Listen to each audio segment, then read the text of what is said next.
Hi everyone, कैसे हो आप सभी लोग। आई होप आप लोग अच्छे होंगे। मैं हूं राहुल जयसवाल एंड स्वागत करता हूं आप सभी का एक बार फिर हमारे यूट्यूब चैनल JR ट्यूटोरियल्स में। फ्रेंड्स, आज अगेन आपके सामने एक most important one shot revision video लेकर आ चुका हूं दोस्तों, जिसमें आज के दिन हम लोग पढ़ने वाले हैं। जो हमारा वीडियो होने वाला है आज का वन शॉट का, वो होने वाला है आपके साइंस के सब्जेक्ट का। जी हां दोस्तों, हम स्टार्ट करने जा रहे हैं 10th स्टैंडर्ड के साइंस 1 सब्जेक्ट का वन शॉट रिवीजन वीडियोस, जिसमें हम आपको आज के दिन पढ़ाने वाले हैं चैप्टर नंबर 1 ग्रेविटेशन। जी हां, आपके जो साइंस का जो दो पार्ट होते हैं, एक साइंस 1 होता है, एक साइंस 2 होता है। उसका जो साइंस 1 का पहला चैप्टर है ग्रेविटेशन नाम का, उसका पूरा सिलेबस, पूरा चैप्टर्स हमने कंप्लीट ऑलरेडी कर दिया है। लेकिन आज हम लोग क्या कराएंगे, आपको रिवीजन कराएंगे। और जैसा कि आप जानते हैं, कुछ ही दिनों पहले से हमने ये रिवीजन वीडियोस वन शॉट देना शुरू किया है, जिसमें हमने अभी तक फिलहाल में first chapter of mathematics part 1 यानी कि अलजेब्रा जिसको बोलते हैं, उसमें पहला चैप्टर जिसका नाम है linear equation in two variable, ये कंप्लीट कर दिया है। एक ही घंटे के अंदर, एक ही लेक्चर के अंदर वन शॉट आपको पूरा का पूरा रिवीजन करा दिया है। तो वो वीडियो भी अपलोड हो चुका है, जाके देख लेना। ज्योमेट्री का भी फर्स्ट चैप्टर, सिमिलैरिटी का भी वन शॉट रिवीजन वीडियो हो चुका है अपलोड, तो प्लीज जाके चेकआउट कर लेना। और आज हमारा साइंस के लिए हम लेकर आ गए हैं रिवीजन वीडियो। तो आज के ही इस लेक्चर में, आई डोंट नो कितना लंबा वीडियो होगा, लेकिन आज ही के वीडियो में दोस्तों ट्रस्ट मी बहुत मजा आएगा आपको। एक ही वीडियो के अंदर आपको पूरा का पूरा जो साइंस के अंदर मोस्ट इंपॉर्टेंट टॉपिक्स है, वो सबको हम रिवाइज करवाने वाले। तो बने रहना हमारे साथ। और आज दोस्तों एक चीज और बोलना चाहूंगा कि आप हमें सोशल मीडिया पे कनेक्ट कर लो, क्योंकि सोशल मीडिया पे कनेक्ट रहोगे तो हम जो भी चीज बताते हैं वो आपको पता चलता रहता है। ठीक है, कुछ आप क्वेश्चन पूछ सकते हो, मुझे डीएम कर सकते हो, मैसेजेस कर सकते हो। तो इंस्टाग्राम पे मुझे फॉलो कर लेना, लिंक आपको डिस्क्रिप्शन बॉक्स में मिल जाएगा। चलिए आज आते हैं टॉपिक के ऊपर और शुरुआत करते हैं हमारे इस चैप्टर की, बेहतरीन चैप्टर जिसका नाम है ग्रेविटेशन। तो इसमें हम क्या करेंगे, जितने इंपॉर्टेंट टॉपिक्स है उसको मैं आपको बताऊंगा, उसका कंसेप्चुअल नॉलेज बताऊंगा, और ये जो टॉपिक्स है किस प्रकार क्वेश्चंस एग्जाम में फ्रेम करते हैं, इस प्रकार के क्वेश्चंस भी आपको मैं यहां पे ओरली बता दूंगा। ठीक है, तो सबसे पहले ग्रेविटेशन, ये जो चैप्टर है, इसका जो पहला ही टॉपिक है, टॉपिक वाइज जाएंगे हम लोग एकदम अच्छे से। तो पहला ही जो टॉपिक है दोस्तों, उसका नाम है दोस्तों ग्रेविटेशन। अब ग्रेविटेशन का मतलब पहली बात तो समझो, देखो चैप्टर का नाम भी ग्रेविटेशन है, टॉपिक भी हम लोग ग्रेविटेशन पढ़ रहे हैं। तो सबसे पहले जो ग्रेविटेशन का मतलब होता है, एक साइंटिस्ट थे इसैक न्यूटन। ठीक है, अब ये जो न्यूटन बाबा जो थे, उनको एक तरीके से आप एक स्टोरी, लोग जो बोलते हैं एक्चुअल में वैसा हुआ नहीं था, लेकिन एक स्टोरी बना गया है। तो वो स्टोरी क्या था वो मैं आपको बताना चाहूंगा। और ऑलरेडी मैंने बहुत बार बोला हुआ है, हमारे जो रेगुलर लेक्चर्स में ये चैप्टर जब हमने पढ़ाया था तो आपको पूरा प्रॉपर तरीके से एक्सप्लेन किया था, लेकिन आज तो रिवाइज करवा रहे हैं, रिविजन करा रहे हैं, तो ये भी थोड़ा सा आप देख लो। तो नॉर्मली एक स्टोरी ये था कि एक न्यूटन बैठा था पेड़ के नीचे, उसके साइड में एप्पल गिरता है, सर के ऊपर नहीं गिरा, नहीं तो सर के ऊपर गिरता तो चोट लग जाती ना उसके ऊपर, तो साइड में कहीं पे एप्पल गिरा। उसने नोटिस किया कि यार ये जो एप्पल है वो नीचे ही क्यों गिरा, ऊपर क्यों नहीं गया टूटने के बाद। तो ये चीज सोचा उसने और उसके ऊपर उसने थियरी बनाई, that is known as a Newton's law of motion. ठीक है ना, न्यूटन्स के बहुत सारे उन्होंने मोशंस के बनाए, जैसे हमने इसके पहले 9th स्टैंडर्ड में पढ़ा होगा न्यूटन्स लॉ ऑफ मोशन, लेकिन आज हम लोग ग्रेविटेशन पढ़ रहे हैं। तो न्यूटन्स के ग्रेविटेशन के भी लॉ बहुत सारे हैं, तो उन्होंने बनाया। तो उससे एक चीज पता चल गया कि अर्थ हैज सम ग्रेविटी, अर्थ के पास एक ग्रेविटी है जो कोई भी चीज को अपनी तरफ क्या करती है, खींचती है नीचे की तरफ, चाहे वो कोई भी चीज हो, जब तक उसके बाद खुद का फोर्स नहीं है। जैसे कि आप बोलोगे सर एरोप्लेन तो आसमान में उड़ जाता है, लेकिन एरोप्लेन का इंजन बंद कर दो आसमान में, हेलीकॉप्टर जो आसमान में उड़ रहा है उसका इंजन को ऑफ कर दो तो वो धड़ाम से नीचे गिर जाएगा। क्यों? क्योंकि उसके ऊपर अभी कोई फोर्स काम नहीं कर रहा है, उसके ऊपर सिर्फ ग्रेविटी काम करेगी और उसको नीचे खींच देगी। इंसान भी हवा में उड़ सकता है चाहिए तो, कैसे उड़ सकता है, पैराशूट लगा के उड़ सकता है। तो वो क्या करता है, एक हवा का इस्तेमाल करके पैराशूट लगा के वो हवा में इस्तेमाल करता है। लेकिन अगर वही आप क्या करो, उस रस्सी को कट कर दो, या फिर जो पैराग्लाइडिंग जो करते हैं उसमें जो पैराशूट होता है उसमें होल कर दो, तो वो नीचे आ जाएगा। क्यों? क्योंकि ग्रेविटी उसको नीचे खींच लेगी। तो सेम इसी प्रकार जो टॉपिक है ग्रेविटेशन, ये आपको ये दर्शाता है कि किस प्रकार दोस्तों अलग अलग चीजें, चाहे वो कितनी छोटी हो चाहे वो कितनी बड़ी हो, वो अर्थ के इन्फ्लुएंस के कारण, अर्थ के ग्रेविटेशनल फोर्स के कारण जो है दोस्तों वो नीचे आती है। और ये gravity is nothing but gravitation. And ये ग्रेविटेशन जो होता है दोस्तों एक फोर्स के ऊपर काम करता है, और वही फोर्स को हम लोग क्या बोलते हैं दोस्तों, ग्रेविटेशनल फोर्स बोलते हैं। क्या बोलते हैं? ग्रेविटेशनल फोर्स, मतलब गुरुत्वाकर्षण बल। जैसे आपको पता है ग्रेविटेशन को हम लोग गुरुत्वाकर्षण बोलते हैं, ठीक है, और फोर्स को बल बोलते हैं। तो इसको हिंदी में अनुवाद करूं अगर, तो इसको बोल देंगे गुरुत्वाकर्षण बल। और ये पूरा का पूरा हमने चैप्टर जो है, आपको मैं बार बार बताता हूं कि आप चेक कर सकते हो, हमने पूरा साइंस का सिलेबस कंप्लीट किया हुआ है, लेक्चर बाय लेक्चर डाला हुआ है। आज तो हम रिवीजन करवा रहे हैं, तो रिवीजन सिर्फ 1 घंटे का होगा ज्यादा से ज्यादा, उसमें हम आपको फटाफट से एक्सप्लेन करेंगे, आपको याद दिलाएंगे। लेकिन एक्चुअल में जो पढ़ाया है मैंने एकदम सिस्टमैटिक तरीके से, वो आपको लेक्चर्स में ही देखने मिल जाएगा। समझ में आ रहा है? लेकिन रिवीजन देखने से आपको याद आ जाएगा वो सब चीजें किस बारे में है। तो ध्यान से रख लेना। अब एक और बेहतरीन टॉपिक है, जैसे ग्रेविटेशन तो आपको समझ में आया कि ग्रेविटेशन क्या था, एक और बहुत ही बेहतरीन टॉपिक है दोस्तों जिसका नाम है सेंट्रीफ्यूगल फोर्स। ठीक है, यहां पे सेंट्रीफ्यूगल फोर्स एक डिफरेंट चीज है, लेकिन यहां पे मैं एक चीज लेना चाहूंगा जो कि आपके syllabus point of view important है। तो सेंट्रीफ्यूगल फोर्स को हम बाजू में रखेंगे। पहले मैं लेता हूं आपको सर्कुलर मोशन। ठीक है ना, सर्कुलर मोशन क्या होता है, उससे ही रिलेटेड एक फोर्स होता है। तो जैसे कि आपको पता है कि मोशन का मतलब ये होता है कि जब भी कोई ऑब्जेक्ट अपनी जगह से हिलता है, जैसे कि समझ लो, बहुत सिंपल तरीके से मैं एक्सप्लेन करूंगा, ज्यादा मैं टाइम लेता नहीं हूं, आपका जानते हो आप लोग, बहुत सिंपल तरीके से एक्सप्लेन करूंगा। ये मार्कर है, ठीक है। अब ये मार्कर अपने जगह से कब तक नहीं हिलेगा, जब तक कि मैं इसके ऊपर एक फोर्स ना लगाऊं। यानी कि अगर मैंने इसके ऊपर एक फोर्स लगाया, आपने पढ़ा होगा न्यूटन के लॉ, ठीक है। न्यूटन फर्स्ट लॉ क्या बोलता है, any object it's is in the rest position unless and until it is obstructed by an external force, ठीक है ना, या फिर अनबैलेंस फोर्स। आपने 9th स्टैंडर्ड में न्यूटन के तीनों लॉ पढ़े थे, आपको याद आ रहा होगा। नहीं जानते हो तो हमारे 9th स्टैंडर्ड के वीडियो पढ़े हुए, और शायद उसमें से एक वीडियो तो आई गेस कुछ 7 लाख व्यूज चले गए उसके ऊपर, तो thank you so much for that, ठीक है। तो जाके देख लेना उसके ऊपर। तो समझ लो कि एक मार्कर है या फिर कोई भी ऑब्जेक्ट है, तो ये अपने जगह पे टिका हुआ रहेगा। टिका हुआ रहेगा कब तक टिका हुआ रहेगा, जब तक मैंने क्या किया, एक एक्सटर्नल फोर्स, समझ लो मेरे हाथों का मैंने एक एक्सटर्नल फोर्स लगा के इसको हिला दिया। तो जैसे मैंने एक्सटर्नल फोर्स लगा के इसको हिला दिया दोस्तों, तो ये मूव हो गया। तो ये मूव हो गया, इसका मतलब क्या हुआ, इसके बीच में क्या आ गया, एक मोशन आ गया। तो समझ में आ गया मोशन का मतलब क्या होता है। मोशन भी कई सारे प्रकार के होते हैं, सीधा जा रहा है तो लीनियर मोशन हो गया, ठीक है ना, ऐसे जा रहा है तो प्रोजेक्टाइल मोशन हो गया, ठीक है। लेकिन एक होता है सर्कुलर मोशन, और नाम से ही आपको पता चल जाएगा कि अगर कोई ऑब्जेक्ट या फिर कोई भी चीज अगर एक राउंड पैटर्न में, एक सर्कल के फॉर्म में अगर घूमती है, समझ लो एक पत्थर है यहाँ पे, इसको मैंने एक रस्सी से बांधा हुआ है, ठीक है ना, और यहाँ पे बीच में एक इंसान खड़ा है, उसको रस्सी से बांध के, हम लोग बचपन में घुमाते थे ना, ऐसा हाथ में रस्सी ले लिया और रस्सी के उस कोने पे हम लोग ने एक पत्थर बांध दिया, फिर कुछ भी चीज बांध दिया, और उसको ऐसे गोल गोल गोल गोल गोल गोल गोल गोल घुमाते थे, तो घूमता था, ठीक है। तो हमने क्या किया है कि उसको एक मोशन दे रहे हैं, और वो मोशन कैसा दे रहे हैं, हम लोग एक गोल वाला मोशन दे रहे हैं, यानी वो गोल गोल घूम रहा है, तो इसके लिए उसको हम लोग क्या बोलेंगे, सर्कुलर मोशन बोलेंगे। समझ में आ रहा है, क्या बोलेंगे उसको, सर्कुलर मोशन बोलेंगे। तो ये तो आपको समझ में आ गया कि सर्कुलर मोशन क्या होता है। लेकिन सर्कुलर मोशन में एक फोर्स काम करता है, और वो फोर्स को हम लोग बोलते हैं सेंट्रीपिटल फोर्स। क्या बोलते हैं दोस्तों, ध्यान से देख लेना, वो फोर्स को हम लोग बोलते हैं सेंट्रीपिटल फोर्स। अब ये सेंट्रीपिटल फोर्स क्या होता है, जैसे मैंने बोला कि ये पत्थर यहां पे बांधा हुआ है, एक इंसान इसको पकड़ के ऐसा गोल गोल घुमा रहा है। तो जब ये गोल गोल घूम रहा है, तो ये क्या होता है, एक पर्टिकुलर डायरेक्शन में वो गोल गोल घूम रहा है, यानी कि उस पत्थर की वजह से एक फोर्स भी क्रिएट हो रहा होगा। लेकिन फोर्स का जो डायरेक्शन होगा वो towards the centre of the circle है। फोर्स का जो डायरेक्शन है वो towards the centre of the circle है, बिकॉज वो रस्सी कहां से बंधा हुआ है, एक बीच में कोई इंसान उसको पकड़ के गोल गोल घुमा रहा है, यानी कि वो रस्सी से एक सेंटर की तरफ आया हुआ है। यानी कि ये जो पत्थर है उसके सेंटर की तरफ से एक रस्सी बन के वो बीच में इंसान की तरफ आ रही है। तो कहीं ना कहीं whenever a force is directed towards the centre of the circle, towards मतलब सेंटर की तरफ आ रहा है अगर वो फोर्स, तो उसको सेंट्रीपिटल बोलते हैं। और दूसरा जो मैंने सेंट्रीफ्यूगल बोला था, वो अवे फ्रॉम द जाता है, away from the centre of the circle, जिसका बेस्ट एग्जांपल मिक्सर ग्राइंडर ले लो, इस प्रकार की जो चीजें होती है, ठीक है। तो सेंट्रीफ्यूगल तो अभी सिलेबस में आपके फिलहाल नहीं है, इसके लिए मैं ज्यादा बात नहीं करूंगा सेंट्रीफ्यूगल के, कि सेंट्रीफ्यूगल का मतलब बस इतना ही आपको याद रखना है। कोई पूछेगा अगर, ये सेंट्रीपिटल और एक जो दूसरा होता है सेंट्रीफ्यूगल, ये मैं लिखा देता हूं फिर भी आपको, ये आपको ज्यादा नॉलेज के लिए मैं एक्स्ट्रा भी बता देता हूं कभी कभी। और लेक्चर्स में आप देखोगे जाके, हमारे रेगुलर लेक्चर जो हमने अपलोड किए हुए हैं बहुत पहले, हमारा सिलेबस लगभग 6 महीने पहले पूरा कंप्लीट हो चुका था, हर चैप्टर अच्छे से कंप्लीट कर दिया था, तो जाके देख सकते हो आप लोग। तो सेंट्रीपिटल का मतलब क्या आता है, towards the centre of the circle, when any force is directed towards the centre of the circle while having the uniform circular motion, then it is called as the centripetal force. But if any object revolving in a circular manner or following a uniform circular motion, but the force is directed away from the center of the circle, then it is called as the centrifugal force. You have to remember this, okay? बस इतना याद में रख लोगे तो काफी हो जाएगा। और देखो क्वेश्चंस कैसे पूछेंगे आपको एग्जाम में इस प्रकार के ऊपर। पहला था ग्रेविटेशन, तो नॉर्मली ग्रेविटेशन के ऊपर कोई क्वेश्चन पूछता नहीं, ऐसा कोई पूछेगा नहीं आपको, what do you mean by gravitation, ऐसा कोई क्वेश्चन बहुत रेयरली चांसेस है। एकदम इजी पेपर बनाएंगे तो एकदम मस्करी में बोलते हैं ना, हाँ मजाक मजाक में क्वेश्चन डाल दिया, what is gravity, what do you mean by gravitation, तो चांसेस तो बहुत ना के बराबर है। लेकिन अगर डेफिनेशन पॉइंट ऑफ व्यू अगर कुछ क्वेश्चंस पूछेंगे तो आपको ये पूछ सकता है, व्हाट इज सर्कुलर मोशन, ठीक है। तो when any object moves in a circular manner, ठीक है, any motion moves in a circular motion, then it is called as the circular motion. Centripetal force पूछ सकता है, ठीक है, जैसे मैंने बोला कि when any object moving in a and following a uniform circular motion and the force is directed towards the center of the circle, center of the circle की तरफ फोर्स आ रहा है, उसका बीच में आ रहा है, तो वो सेंट्रीपिटल होता है। और सेंट्रीफ्यूगल अवे जाता है, away from the centre of the circle, ये चीज ध्यान में रखना है। तो हो सकता है इसके ऊपर अगर डेफिनेशन अगर आपको पूछेगा ज्यादा से ज्यादा, तो आप बिंदास उसको लिख सकते हो और 1 से 2 मार्क्स आराम से स्कोर कर सकते हो, ठीक है। तो ये हो गया हमारे 2 टॉपिक कंप्लीट यहाँ पे। उम्मीद करता हूँ बहुत अच्छे तरीके से हमने आपको एक्सप्लेन करने की कोशिश की और आपको समझ में आ गया होगा। अब फिलहाल मैं इसको रफ कर रहा हूँ दोस्तों, क्योंकि थोड़ा फास्ट भी जाएंगे, क्योंकि एक ही लेक्चर में पूरा चैप्टर कंप्लीट करना है, ठीक है। मैं पूरी कोशिश करूंगा जल्द से जल्द आपको पूरा चैप्टर करवा दूं, क्योंकि आपके लिए भी जितना टाइम इंपॉर्टेंट है हमारे लिए भी उतना इंपॉर्टेंट है दोस्तों। और मैं चाहता हूं कि हर बच्चा कम समय में ज्यादा नॉलेज लेके जाए, ठीक है ना।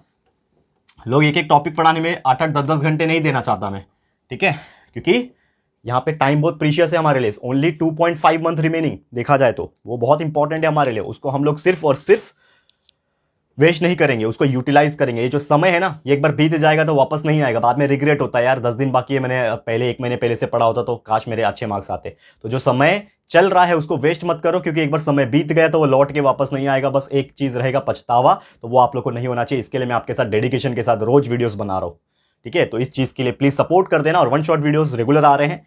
हमारे मैथ्स के कंप्लीट हो चुके हैं, पहला चैप्टर मैथ्स 2 के पहला चैप्टर वो भी कंप्लीट हो चुके हैं। धीरे धीरे हर चैप्टर का आएंगे, साइंस का भी स्टार्ट कर दिया मैंने। तो आप लोग बस बने रहना और प्यार दिखाते रहना। और एसएसटी के आपके रेगुलर लेक्चर्स आ रहे हैं, जो रेगुलर लेक्चर्स जो बाकी है चैप्टर्स वो आ रहे हैं, और बाकी जो उसके पहले चैप्टर कंप्लीट हो चुके हैं वो भी अपलोड हो चुके हैं। तो एसएसटी भी देखते रहना, बहुत अच्छी तरीके से हमने डाले हुए, ठीक है। तो ये समझ में आ गया आपको सेंट्रीपिटल फोर्स क्या होता है, यूनिफॉर्म सर्कुलर मोशन क्या होता है। अब एक बहुत ही बेहतरीन 5 स्टार वाला टॉपिक में पढ़ाने जा रहा हूं आपको, ध्यान से देख लेना दोस्तों, जिसका नाम है दोस्तों केप्लर्स लॉ। ये तो आपने जरूर सुना होगा, अगर नहीं सुना है तो प्लीज जाके पढ़ने की जरूरत है आपको। केप्लर्स लॉ क्या होता है ये हम लोग एक्सप्लेन करेंगे, बहुत ही मजेदार टॉपिक है। लेकिन इसको स्टार्ट करने से पहले एक छोटू सा डायग्राम है वो मैं बनाना चाहूंगा, क्योंकि डायग्राम के बेस पे ही है पूरा का पूरा केप्लर्स लॉ है। तो छोटा सा मुझे टाइम दे दो, लाइक 10 सेकंड का टाइम दे दो, मैं फटाफट से एक डायग्राम आपके लिए बनाना चाहूंगा, ठीक है। ओके, बस ज्यादा नहीं दोस्तों, थोड़ा सा टाइम लूंगा आपका मैं। ओके, एंड लास्ट, चलो अब इसको नेमिंग कर देंगे फटाफट। जिसका नाम है दोस्तों ए, इसका नाम है B, C, D, this is E point, this is F point, ठीक है। अब यहां पे जो अंदर वाला पार्ट जो दिख रहा है आपको, ये वाला जो पार्ट दिख रहा है, इसको मैं थोड़ा सा शेड कर देता हूं। ये जो पार्ट है ये आपका सन है, क्या है, सन, सूरज दिख रहा है आपको, ये आपका सन है। और ये यहां से एक समझ लो आपका प्लैनेट है, ये जो पार्ट दिख रहा है ये क्या है आपका प्लैनेट। प्लैनेट कुछ भी ले सकते हो, अर्थ ले लो, कुछ भी ले लो, कोई भी प्लैनेट ले लो, समझ लो पृथ्वी है हमारा, ठीक है। अब एक चीज यहां पे सोचने वाली बात यह है कि ये केप्लर्स लॉ एग्जैक्टली है क्या। तो केप्लर्स वाज अ साइंटिस्ट, मैं ज्यादा उनके बारे में नहीं बताऊंगा क्योंकि वो सब पूछता नहीं एग्जाम में। हम कट टू कट चल रहे हैं, रिवीजन करा रहे हैं। रिवीजन का मतलब ये होता है कि आपको जो चीज इंपॉर्टेंट है वो कराया जाए, ना कि जो चीज जस्ट कैजुअल तरीके से सीखनी होती है। वो सब चीज लेक्चर्स में मिल जाएंगे आपको, अगर एकदम डीप में जाना चाहते हो तो लेक्चर्स में मिल जाएंगे। लेकिन रिवीजन जो चीजें होती हैं वो रिवीजन पॉइंट ऑफ व्यू में करा रहा हूं, ठीक है। समझ में आ रहा है जाके, क्योंकि आप लोग को हमारे रेगुलर लेक्चर वीडियोस भी देखने हैं, तब जाके ये रिवीजन लेक्चर्स वीडियो आपको अच्छे से समझ में आएगा, करेक्ट है ना। ध्यान से देख लेना। तो जैसे कि केप्लर्स जो है एक साइंटिस्ट थे, उन्होंने जब पृथ्वी को देखा या फिर पृथ्वी या फिर कोई भी प्लैनेट को जब देखा कि हमारा जो प्लैनेटरी सिस्टम है या फिर सोलर सिस्टम जिसको बोलते हैं वो वर्क कैसे करता है, तो उन्होंने केप्लर्स के 3 नियम बताए। क्या बताए उन्होंने 3 नियम, वो हम लोग बारी बारी से डिस्कस करेंगे। तो there was 3 law of Kepler's law of motion. First law that is Kepler's, ऐसा हम लिखेंगे यहां पे, केप्लर्स फर्स्ट लॉ। क्या होता है केप्लर्स फर्स्ट लॉ। अब केप्लर्स फर्स्ट लॉ क्या बोलता है, उसके स्टेटमेंट के हिसाब से क्या बोलता है कि the orbit of a planet is an ellipse. क्या बोल रहा है देखो, the orbit of a planet is an ellipse with the sun at one end of the foci, ठीक है। और ये डेफिनेशन वगैरह आपको बुक में मिल जाएंगे, वो तो आप देख सकते हो, ठीक है। मैं लिखा नहीं रहा हूं क्योंकि आपको मैं ज्यादा से ज्यादा यहां पे क्या कर रहा हूं, एक्सप्लेन कर रहा हूं, चीजों को समझ में आना चाहिए। डेफिनेशन क्या बोलता है केप्लर्स फर्स्ट लॉ का, कि the planet revolving around the sun is an ellipse. ये सबसे इंपॉर्टेंट चीज है। क्या बोल रहा है यहां पे कि the orbit of a planet is ellipse. थोड़ा सा लिखूंगा यहां पे, the orbit of a planet is ellipse. अब ये इसका मतलब क्या हुआ, बाकी चीजें आप देख लेना डेफिनेशन क्या बोलता है, लेकिन ये सबसे इंपॉर्टेंट लाइन है केप्लर्स के फर्स्ट लॉ में। जनरली हम जब सोलर सिस्टम को इमेजिन करते हैं तो आपके मन में हमेशा से बचपन से एक थॉट आया होगा कि एक बीच में सन होता है और सन के आसपास जो होते हैं प्लैनेट चक्कर काटते हैं। समझ लो सबसे पहला प्लैनेट मर्क्यूरी चक्कर काटेगा, दूसरे बाद में वीनस काटेगा, तीसरे बार में अर्थ काटेगा, फिर उसके बाद में क्या काटेगा, अर्थ के बाद क्या आता है, मार्स आता है, मार्स के बाद जुपिटर, जुपिटर के बाद सैटर्न, ठीक है ना, फिर वो यूरेनस, नेपट्यून, प्लूटो तो चलो नहीं है अभी, ठीक है। तो इस प्रकार के हम लोग ने जब पढ़ाई की थी ज्योग्राफी में तब प्लूटो था, आप लोग के टाइम पे नहीं है, ठीक है। तो ये सब चीजें, तो जनरली हम जब इमेजिन करते थे सोलर सिस्टम को, या फिर आप लोग भी जब करते होंगे, तो आपने सोचा होगा कि एक सर्कुलर पैटर्न है, गोल गोल पैटर्न है, यानी कि ये सब चीज जो प्लैनेट जो घूमते हैं हमारे सन के आसपास जो चक्कर काटते हैं, ये गोल चक्कर काटते हैं। या आपने सोचा होगा आज भी, अगर आप पहले से हमारे लेक्चर्स देखे होंगे इस चैप्टर के ऊपर जो हमने बनाया हुआ है ऑलरेडी, जो कंप्लीट हो गया है हमारा, अगर आपको पता होगा, देखा होगा आपने, तो डेफिनेटली आप जानते होंगे इस चीज को। लेकिन जो शायद पहले से इतना खास पढ़ाई नहीं किया होगा तो उसको पता ही नहीं होगा कि हमारा जो अर्थ है या फिर जो भी प्लैनेट होते हैं वो सन के गोल चक्कर नहीं काटते हैं, वो काटते हैं एलिप्टिकल ऑर्बिट में, अंडा आकार। अंडा कैसा होता है, ओवल होता है, एलिप्स होता है ना, एलिप्टिकल ऑर्बिट। मतलब ये जो ऑर्बिट दिख रहा है आपको, ये ऑर्बिट एक सर्कल नहीं है, ये एक एलिप्स है। एलिप्स का मतलब पता है ना आपको क्या होता है, डिफरेंस पता समझ में आना चाहिए आपको। एलिप्स का मतलब क्या होता है दोस्तों, ठीक है, स्पेलिंग चेक कर लेना एलिप्स का। एलिप्स का मतलब क्या होता है, एलिप्स का मतलब क्या होता है, ये हो गया सर्कल, और ये जो चीज होता है ये एलिप्स होता है, गोल, ठीक है ना, अंडा जैसा, आलू बटाटा ऐसे ही रहता है ना कुछ शेप उसका, ठीक है, तो वैसा शेप होता है। तो हमारा पहला केपलर लॉ ये बोलता है कि हमको जो मिसअंडरस्टैंडिंग हुई थी क्या, कि हमारा जो पृथ्वी है या फिर जो भी प्लैनेट है वो सन के गोल गोल चक्कर काटता है, बल्कि ऐसा नहीं है। वो ऑर्बिट कैसा है प्लैनेट का, एलिप्स है, ठीक है, और उसके एक एंड में सन जो है वो फोकस जैसा काम आता है। यानी कि अगर ये प्लैनेट है तो प्लैनेट से अगर हम देखेंगे एक एंड पे देखेंगे तो हमारे जो फोकस रहेगा या फिर फोकाई रहेगा वो क्या रहेगा, सन रहेगा। क्लियर है ये चीज। तो ये था हमारा केपलर्स का पहला नियम, first law of Kepler motion, ठीक है, समझ में आ गया। अब चलते हैं केपलर्स के सेकंड लॉ पे। केपलर सेकंड लॉ क्या बोलता है, देखो ध्यान से सुनना इसको। ये तीनों लॉ इस प्रकार समझा दूंगा, बिना याद किए भी लिख पाओगे, ठीक है। पहला लॉ समझ में आ गया। दूसरा लॉ क्या बोलता है, देखो ध्यान से सुनना, ये बहुत इंपॉर्टेंट है। सेकंड लॉ में बहुत लोग कंफ्यूज होते हैं और उसका मतलब आज तक बहुत लोग को समझ में नहीं आया। क्या बोलता है, the line joining the planet and sun. देखो यहां पे मैं लिखना चाहूंगा ये dialogue, the line joining the planet and the sun sweeps equal area. क्या बोल रहा है, the line joining the planet and the sun sweeps equal area in equal interval of time, in equal interval of time. इसको थोड़ा सा समझने की कोशिश करो। देखो ये चीज आपको एग्जाम में लिखना है, लेकिन इसका मतलब आपको पता है क्या, कि यार आपने बस बाय हार्ट कर लिया, रट्टा मार लिया कि यार केपलर सेकंड लॉ ये बोलता है कि the line joining the sun and the planet sweeps equal area in the equal interval of time, बस आपने इतना बोल दिया, खत्म, क्या बात नहीं। आपको कंसेप्चुअल नॉलेज तो पता होना चाहिए कि केपलर क्या बोलने की कोशिश कर रहा है। केपलर ये बोलने की कोशिश कर रहा है कि समझ लो कि एक प्लैनेट है, ए के पास एक प्लैनेट है, ये ए एक पॉइंट है समझ लो, और इसके पास एक प्लैनेट है, लेकिन वो धीरे धीरे रिवॉल्व जब करेगा, सन के चक्कर जब काटेगा, तो वो ए से लेके बी पॉइंट तक आएगा। ए से लेके बी पॉइंट तक एक प्लैनेट आ गया ना, समझ लो यहां पे आ गया। अब वही प्लैनेट समझ लो यहां पे था, वही प्लैनेट यहां पे था, अब वो सी से लेके डी तक चक्कर काट रहा है। तो यहां पे वो जो हमारा ऑथर है या फिर जो केपलर है वो क्या बोलने की कोशिश कर रहा है, तो जितना टाइम उसको ए से बी तक पहुंचने में लग रहा है उतना ही टाइम सी से उसको डी में पहुंचने के लिए लगेगा। तो आप बोलोगे सर डायग्राम देख के तो ऐसा लग रहा है कि ए से बी पहुंचने के लिए उसको ज्यादा टाइम लगा होगा और सी से डी पहुंचने के लिए कम टाइम लगा होगा। डायग्राम देख के तो यही लग रहा है ना हमें, इस प्रकार का डायग्राम है। लेकिन यहां पे एक फैक्ट ये है कि आप देखोगे तो ये थोड़ा सा ज्यादा ही कर्व है, ये आप देखोगे ये ज्यादा ही कर्व है। कर्व है यानी कि एक छोटा एरिया है, जैसे एलिप्स जो होता है, ठीक है ना, ये एलिप्स है, मैंने और अच्छे से बनाना चाहिए था डायग्राम को थोड़ा सा, आप देखोगे तो ये एलिप्स का ये वाला जो एरिया होता है ये कम एरिया होता है, और ये वाला जो एरिया होता है वो ज्यादा होता है। समझ में आ रहा है, ये वाला एरिया जो होता है कम होता है, ये वाला एरिया ज्यादा होता है। तो भले ही यहां पे ये छोटा दिख रहा है, लेकिन इसका जो लेंथ होगा सी से लेके डी तक का और ए से लेके बी तक का जो लेंथ होगा वो क्या होगा, इक्वल होगा। और अगर हम लोग कंसीडर करें कि ये ए और ये जो सन का जो पार्ट है और ये जो बी, यानी कि ये जो पोर्शन है पूरा, जिसको हम लोग क्या बोलेंगे, समझ लो इसका, ये जो सन है ना इसका नाम मैं ओ रखता हूं, समझ लो, ठीक है, इसका नाम मैं क्या रखता हूं, ओ। तो समझ लो कि यहां पे ए, ओ और बी, इसका जो एरिया रहेगा, इसका जो एरिया रहेगा, मैथमेटिक्स थोड़ा सा घुसा रहा हूं इसके अंदर ताकि आपको और अच्छी तरीके से कंसेप्चुअल नॉलेज दे सकूं। यानी कि इस ये जो एरिया है, ये जो पोर्शन दिख रहा है आपको ए ओ बी, यानी कि ये वाला जो मैंने शेड किया हुआ है, ये इसका जो एरिया रहेगा, ठीक है, वो किसके बराबर रहेगा, ये वाले पोर्शन के एरिया के बराबर।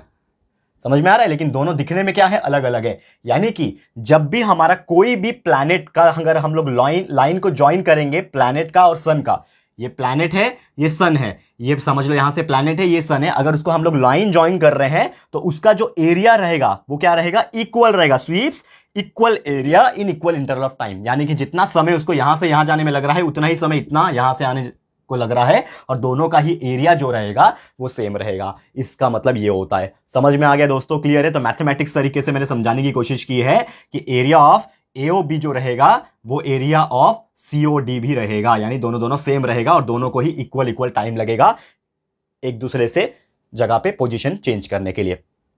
क्लियर है, समझ में आ गया दोस्तों। तो उम्मीद करता हूं हमारा केपलर का दूसरा नियम आपको समझ में आ गया होगा। और जैसा मैंने बोला कि ये जो टॉपिक है ये एक 5 स्टार टॉपिक है, क्योंकि इसके पूछे जाने के चांसेस 100% होते हैं। मेरी तरफ से चलो 99 मान लो यार, 1% हो सकता है कभी कभार नहीं पूछा, लेकिन ज्यादातर मेरा चांसेस है कि एग्जाम में आपको केपलर्स लॉ जो है पूछेगा ही पूछेगा। अब आ जाते हैं एक और बेहतरीन लॉ के ऊपर, यानी केपलर्स का तीसरा लॉ, केपलर्स थर्ड लॉ। देखो ध्यान से, केप्लर्स थर्ड लॉ, इसको समझने की कोशिश करते हैं। तो केप्लर्स थर्ड लॉ क्या बोलता है, इसको थोड़ा सा मैं मिटा देता हूं, अब इसका काम नहीं है हमें, ठीक है। केप्लर्स का तीसरा नियम क्या बोलता है, थोड़ा ध्यान से सुनना, ये आपको याद रखने वाली बात है और इसको आपको दिमाग में हमेशा छाप लेना है। क्या बोलता है केप्लर्स का थर्ड लॉ, कि the square of its period of the revolution. तो समझ लो कि एक कोई प्लैनेट है, तो उसको एक रिवॉल्व होने में, मतलब सन का एक चक्कर काट के आने में उसको कुछ तो टाइम लगेगा। तो हमने मान लिया कि उसको जो टाइम लगेगा वो टी लगेगा। हमने क्या मान लिया कि उसको जो भी टाइम पीरियड लगेगा वो टी मान लिया। तो हमारा स्टेटमेंट क्या बोलता है, मैं स्टेटमेंट बहुत बड़ा है तो लिखा नहीं रहा हूं, ये मैं बोल देता हूं, आप लोग नोट डाउन कर लेना और आपको कहीं पे भी मिल जाएगा, बुक्स में मिल जाएगा या फिर आप हमारे पुराने वीडियो जाके देख लो, उसमें भी हमने बताया हुआ है, ठीक है।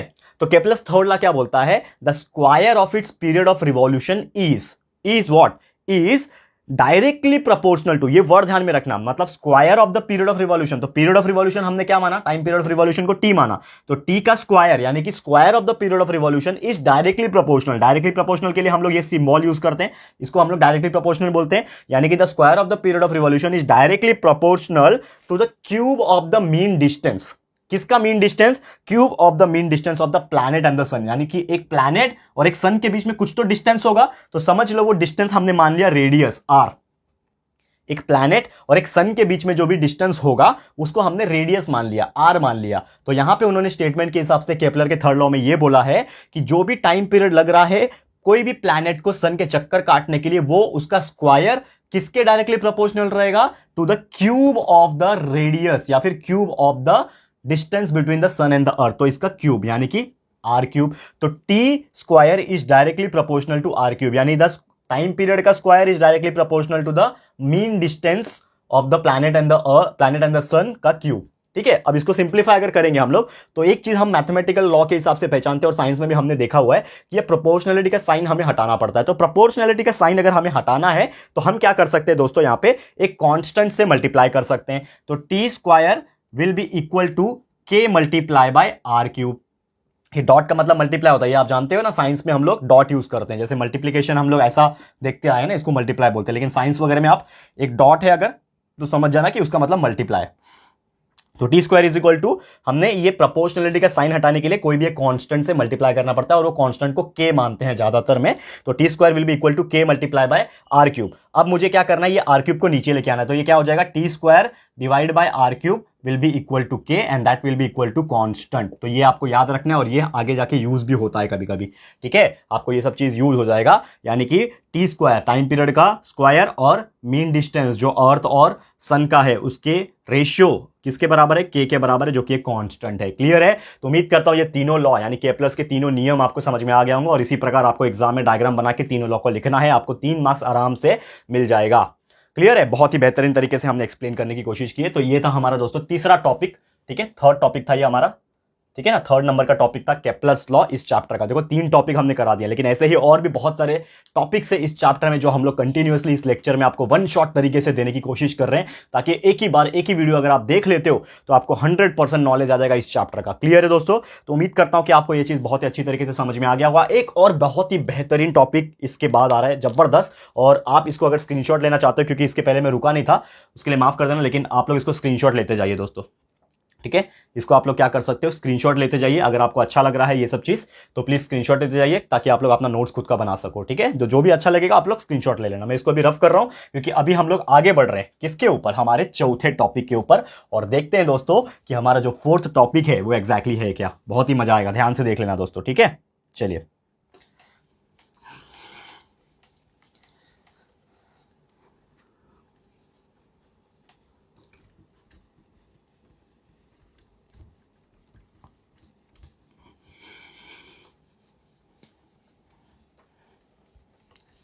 चलिए स्टार्ट करें। ओके, आ जाते हैं टॉपिक के ऊपर। तो हमारा 4th टॉपिक है, बहुत ही बेहतरीन और बहुत ही डिमांडेबल, ये भी बहुत ज्यादा मैं 5 स्टार रखूंगा, that is Newton's universal law of gravitation. देखो यहां पे ध्यान से, Newton's universal law of gravitation. ये बहुत ही बेहतरीन टॉपिक है और इसका मैं स्टार करूं तो कम से कम मैं 4 से लेके 5 स्टार यानी कि लगभग 4.5 स्टार में दे सकता हूं इसको, यानी इसके पूछे जाने के चांसेस भी लगभग बहुत अच्छे खासे हैं। 4.5 स्टार रेटिंग मैंने दिया है इसको। अब इसमें एक चीज क्या इंपॉर्टेंट है, universal law of gravitation, Newton's का, वो भी क्या है भाई ये सब चीज।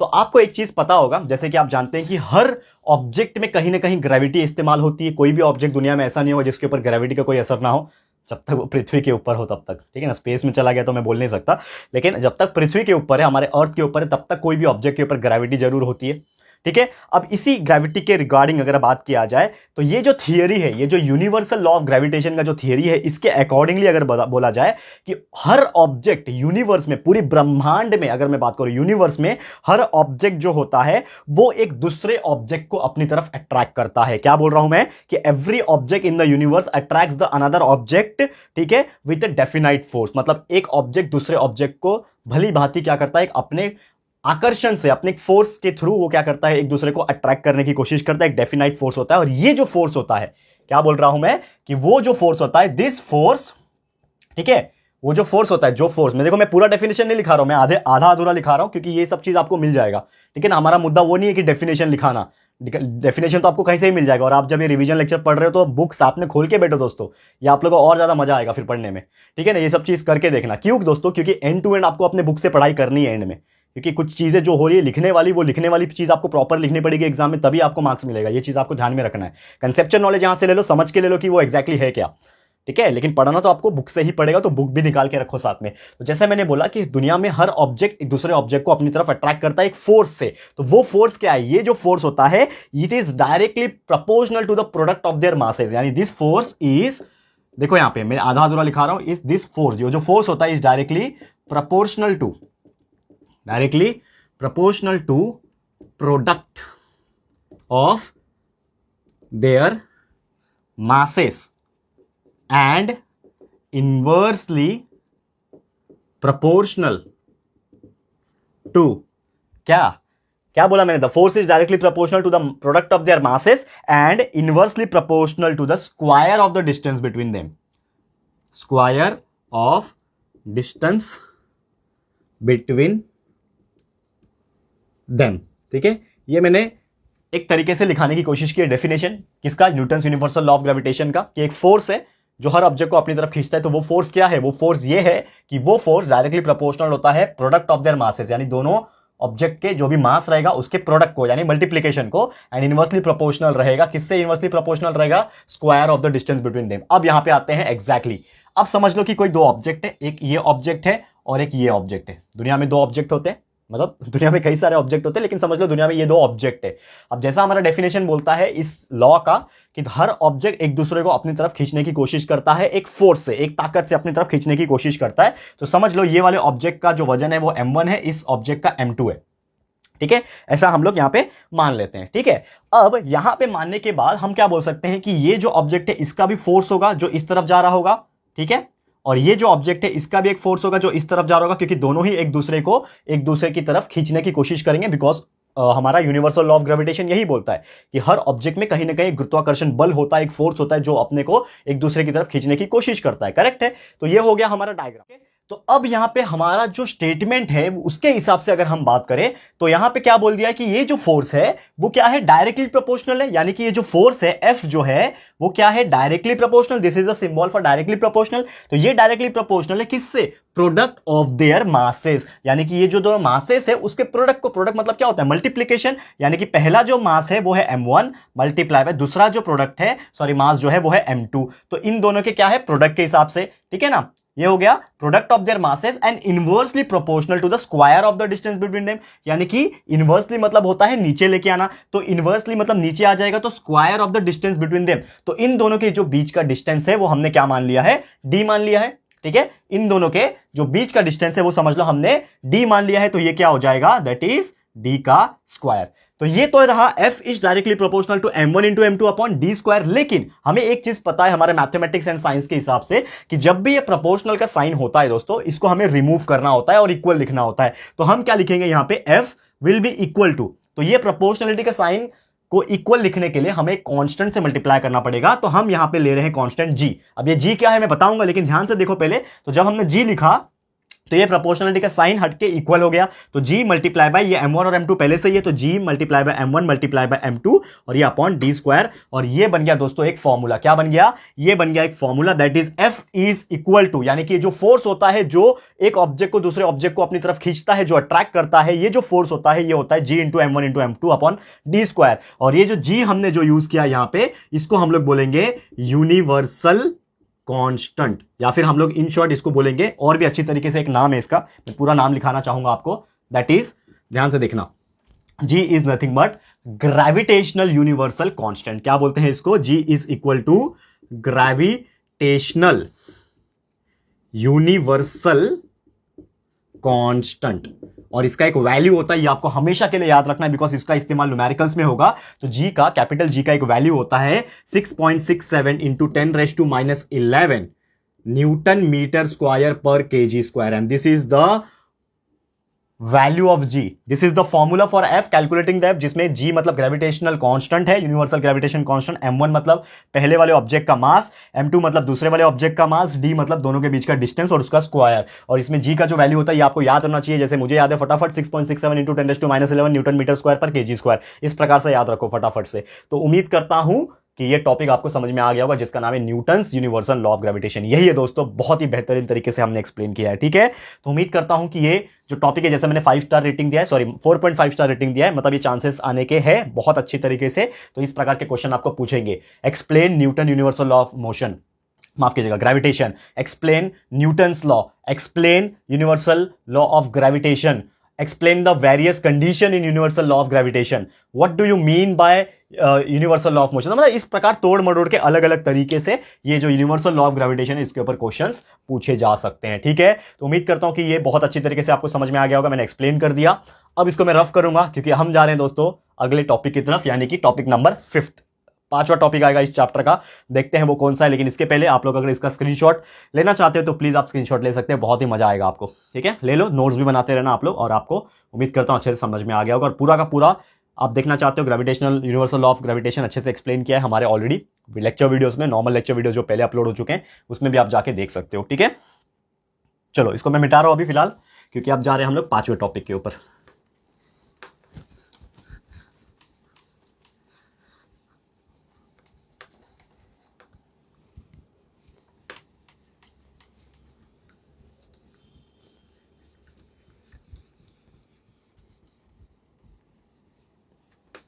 आ जाते हैं फटाफट से, हो गया हमारा board rough. Thank you so much for cooperating दोस्तों। आई नो हमारा 1-2 सेकंड 2-3 सेकंड का टाइम जा जाता है बोर्ड रफ करने में, लेकिन आप लोग अगर सपोर्ट करोगे इस चीज़ के लिए तो प्लीज़ अच्छा होगा, ठीक है। चलिए आ जाते हैं हमारे 5th टॉपिक है, 5वां नंबर चल रहा था दोस्तों बराबर, 5वां नंबर चेक कर लेते हैं, ठीक है। 4 पढ़ लिया हमने, करेक्ट है, 5वां टॉपिक है। और ये देखो अबे आ गया, बहुत ही बेहतरीन दिल के करीब बहुत टॉपिक है, क्योंकि यार इसमें थोड़ा सा डेरिवेशन वाला पार्ट है, यूसीएम यानी यूनिफॉर्म सर्कुलर मोशन, और इसका एक रिलेशन है सेंट्रीपिटल फोर्स के साथ। यूसीएम एंड सीएफ, इसको मैंने शॉर्टकट तरीके से लिखा है, लेकिन आप लोग पूरा लिखना। यूसीएम का मतलब होता है यूनिफॉर्म सर्कुलर मोशन, जो हमने पढ़ा था ना पहले, सर्कुलर मोशन पढ़ा था, याद है, सेकंड टॉपिक इसी में सर्कुलर मोशन, तो उसमें यूनिफॉर्म सर्कुलर मोशन और एक सीएफ यानी सेंट्रीपिटल फोर्स, तो ये दोनों के बीच में एक रिलेशनशिप है, और ये रिलेशनशिप होने की वजह से इनका एक डेरिवेशन बनता है। वो डेरिवेशन क्या है ये आपको बहुत बेहतरीन और इजी तरीके से मैं आपको एक्सप्लेन करने वाला और एक फॉर्मूला बना के दिखाऊंगा, ठीक है। तो सबसे पहले हमने देखा दोस्तों सर्कुलर मोशन क्या होता है कि when any object moves in a circular way, circular direction में अगर घूम रहा है तो उसको हम लोग सर्कुलर मोशन बोलेंगे, लेकिन वो यूनिफॉर्म स्पीड के साथ घूम रहा है तो उसको यूनिफॉर्म सर्कुलर मोशन बोलते हैं, ठीक है। अब यूनिफॉर्म सर्कुलर मोशन में एक फोर्स भी एक्ट कर रहा था, जैसे मैंने बोला कि जब कोई ऑब्जेक्ट गोल गोल घूमता है तो उसका फोर्स अगर towards the centre of the circle आता है तो उसको हम लोग क्या बोलते हैं, सेंट्रीपिटल फोर्स बोलते हैं। क्या बोलते हैं कि when any force is directed towards the centre of the circle it is called as the centripetal force, and वही सेंट्रीपिटल फोर्स का एक फॉर्मूला बन जाता है। तो यहां पे सेंट्रीपिटल फोर्स को हम लोग लिख रहे हैं F से, तो F will be equal to centripetal force, F is equal to एक फॉर्मूला होता है जिसको हम लोग बोलते हैं mv² अपॉन r। ये फॉर्मूला याद रखना है आपको, याद रहेगा कि सेंट्रीपिटल फोर्स F का मतलब होता है F is equal to mv² upon r। m का मतलब होता है मास, v का मतलब वेलोसिटी आप जानते ही हो, r मतलब रेडियस, ये आपको पता है, mv² अपॉन r बन गया। अब इसको मैं मान लेता हूं कि ये हमारा इक्वेशन नंबर 1 है, ठीक है। ये हमने मान लिया कि ये हमारा क्या है, इक्वेशन नंबर 1 है। अब एक चीज आप नोटिस करोगे, अगर आप थोड़ा सा दिमाग लगाओगे एक चीज नोटिस करोगे, एक चीज हमें पता है दोस्तों कि जो स्पीड होता है, बचपन से हमने सीखा है, 8 या 9 स्टैंडर्ड में हमने सीखा है, जो स्पीड होता है, ठीक है, जिसको हम लोग v बोलते हैं, ठीक है। स्पीड का मतलब क्या होता है बताओ मुझे, डिस्टेंस अपॉन टाइम, यही होता है ना स्पीड का मतलब। Speed is nothing but the distance travel upon time taken. Speed is nothing but distance travelled upon time taken, यही होता है इसका मतलब, बराबर। अब यहां पे स्पीड को हम लोग v से मानते हैं, डिस्टेंस कितना होगा मुझे बात बताओ, हम टॉपिक क्या पढ़ रहे हैं, यूनिफॉर्म सर्कुलर मोशन, यानी कि एक गोल ऑब्जेक्ट होगा, ऑब्जेक्ट गोल नहीं होगा, माफ कीजिएगा, कि जो ऑब्जेक्ट होगा वो गोल गोल घूम रहा होगा, तभी तो इसको हम लोग यूनिफॉर्म सर्कुलर मोशन बोलेंगे। तो इसका डिस्टेंस कितना हो गया, कोई भी एक सर्कुलर डायरेक्शन में अगर मुझे डिस्टेंस मापना है तो समझ लो यहां से मैंने शुरुआत किया, अब यहां से गया, जाते जाते जाते जाते जाते जाते यहां तक पहुंचा, तो मैंने कितना डिस्टेंस कवर किया, कितना डिस्टेंस कवर किया, उस सर्कल का सरकमफरेंस, और सरकमफरेंस का फॉर्मूला क्या होता है 2πr, ये सब जानते हैं दोस्तों, मैथमेटिक्स, बेसिक मैथमेटिक्स 7वीं 8वीं में पढ़ा था कि कोई भी सर्कल का डिस्टेंस क्या होता है। अब मुझे एक लाइन का लेंथ चाहिए तो हम सीधा सीधा यहां से लेके सीधा चले जाएंगे, माप लेंगे, बोलेंगे भाई 5 मीटर है, 10 मीटर है, 10 सेंटीमीटर, 20 सेंटीमीटर, जितना भी है। लेकिन एक सर्कल का कैसे मापते हैं, सरकमफरेंस से 2πr करके मापते हैं। तो हमारा यूनिफॉर्म सर्कुलर मोशन है तो उसका जो डिस्टेंस होगा वो एक सरकमफरेंस होगा, तो सरकमफरेंस का मतलब 2πr है। और टाइम कितना होगा उसके लिए जो भी टाइम होगा वो कितना होगा, t होगा, तो हमने मान लिया उसका टाइम होगा t, तो v is equal to 2πr upon T हो गया, समझ में आ रहा है। तो v is equal to 2πr upon T हो गया। अब इसको मैं पहले मिटा देता हूं, इसका कुछ काम नहीं हमें, ये तो हम आपको बस एक्सप्लेन करने के लिए बता रहे थे, इसको मैंने मिटा दिया, ठीक है। थोड़ा सा ध्यान से देखो, अब वापस आ जाओ यहाँ पे, तो v is equal to 2πr upon T है, लेकिन यहाँ पे तो फॉर्मूले में f is equal to mv square upon r है। तो मैं क्या करता हूं दोस्तों, ये जो है ना इसको उठा के इसमें डाल देता हूं, यानी कि पुट इन इक्वेशन नंबर 1। मैंने क्या कर दिया, ये जो वैल्यू है इसको उठा के 1 में डाल दूंगा, तो हमारा 1 का इक्वेशन कैसे बनेगा, f will be equal to, ये m पहले से ही था, लेकिन ये जो v है v स्क्वायर है, तो v के जगह पे मैं ये वैल्यू लिख सकता हूं, क्योंकि v का मतलब तो 2πr अपॉन टी है, तो ये v के जगह पे मैं लिख रहा हूं 2πr अपॉन टी, और ये पूरे का स्क्वायर, क्योंकि ये v स्क्वायर है तो ये v हो गया और इसका स्क्वायर, और अपॉन इसका पूरा अपॉन टी है, समझ में आ रहा है, माफ करना दोस्तों, इसका पूरा अपॉन क्या है, r है, ये वैल्यू ले रहे हैं ना, इसमें डाल रहे हैं, तो M V square upon r, यानी m ये v उसका स्क्वायर, और नीचे क्या है उसके r, यानी कि नीचे r हो गया, समझ में आया। अब नेक्स्ट स्टेप में देखो, वापस से आ जाओ यहाँ पे, f इज इक्वल टू, ये m वैसी का वैसी है, रहेगा वैसी का वैसी, लेकिन ये 2 का स्क्वायर हो जाएगा, तो ये कितना हो जाएगा, मल्टीप्लाई बाय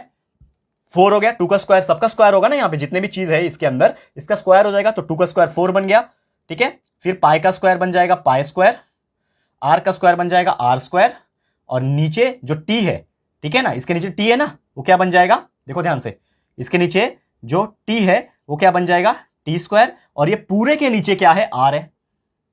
समझ में आ रहा है दोस्तों, मैं क्या बताने की कोशिश कर रहा हूं, थोड़ा समझ लो, क्रिटिकल चीज है लेकिन समझ में आ जाएगा। ये m पहले से ही था, ये 2 का स्क्वायर 4 बन गया, पाई का स्क्वायर पाई स्क्वायर बन गया, r का स्क्वायर r स्क्वायर बन गया, नीचे t है तो t स्क्वायर बन गया, और पूरे के नीचे क्या है r है, तो ये इसके नीचे r आ गया।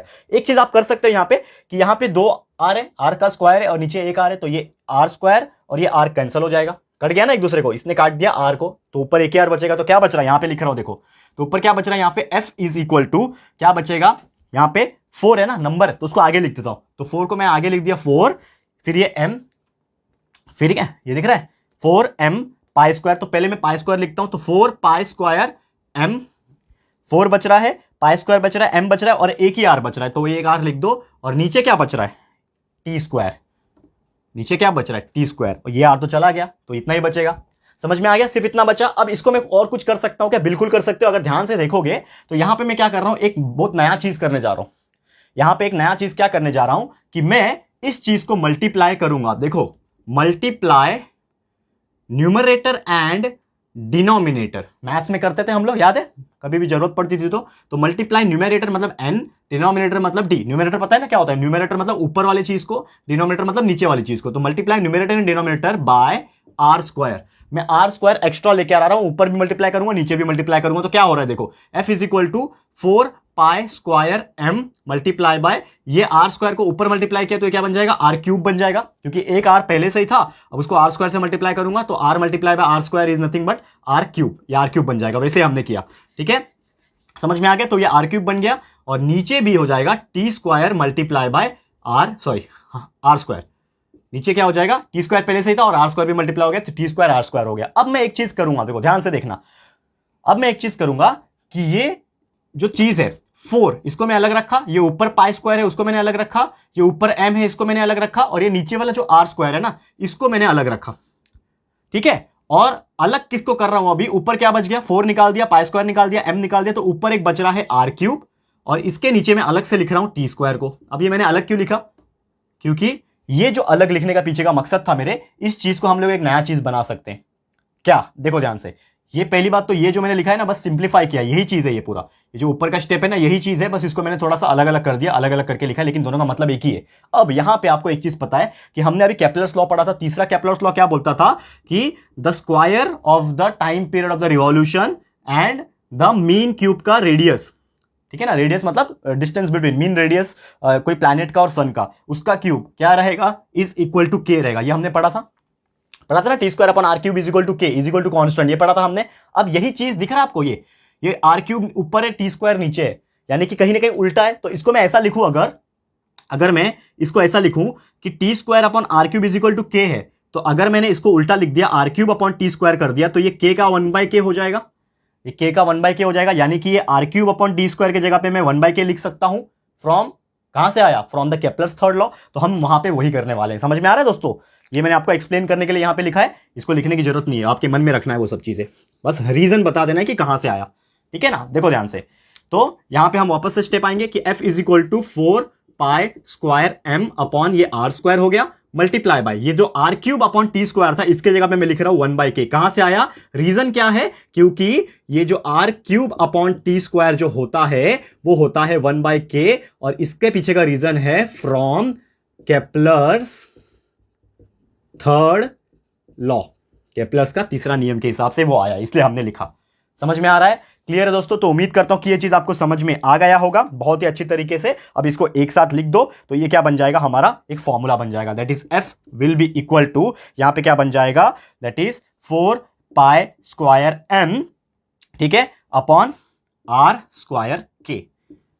एक साथ लिख दिया, खत्म, दिस इज द फॉर्मूला, ठीक है। ये फॉर्मूला इस्तेमाल होता है अक्सर जब हम लोग को किसी भी सेंट्रीपिटल फोर्स का वैल्यू अगर कैलकुलेट करने बोलता है, यानी कि अगर हमें पूछेगा कि एक ऑब्जेक्ट है, अगर वो यूनिफॉर्म सर्कुलर मोशन में घूम रहा है, उसके ऊपर जो सेंट्रीपिटल फोर्स लग रहा है वो निकाल के दिखाओ, तो by calculating this 4 pi R square m upon R square K करोगे तो आपका जो वैल्यू है वो आपको मिल जाएगा। क्लियर है दोस्तों। तो उम्मीद करता हूं कि बहुत ही अच्छी तरीके से आपको ये जो टॉपिक है वो समझ में आ गया होगा। इसको भी आप चाहो तो आप स्क्रीनशॉट ले सकते हो, बहुत अच्छी तरीके से मैंने एक्सप्लेन करने की कोशिश की है, ठीक है। फटाफट से आप इसको स्क्रीनशॉट ले लो, ठीक है। मैं थोड़ा सा रुकता हूं यहां पे, तब तक फिर हम लोग जाएंगे अगले टॉपिक के ऊपर, यानी कि टॉपिक नंबर 6।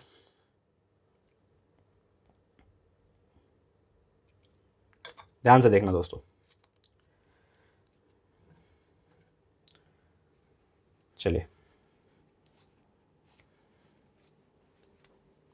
इसको रफ कर दूं दोस्तों अभी, ठीक है।